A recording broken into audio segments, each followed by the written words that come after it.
Nah, mobil Sultan ini masalahnya apa? Gue mau tunjukin ya. Sekarang gue akan nyalain dulu mobilnya. Nah, Oke, sekarang mobilnya udah gue nyalain. Nah, gue mau taruh mic ini ke sumber suaranya dulu, guys. Nanti gak akan gue tinggal.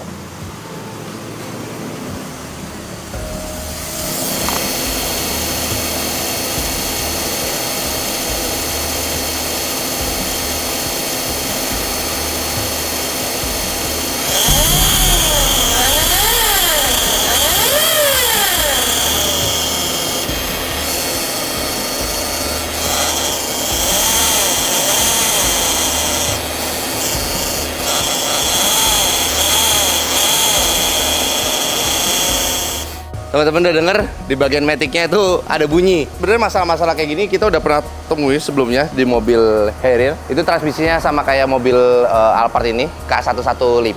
Pertama ini kayaknya kalau nggak salah mobilnya tuh udah mulai ada kendala delay. Nah terus dipaksain mobilnya ke puncak Bogor. Nah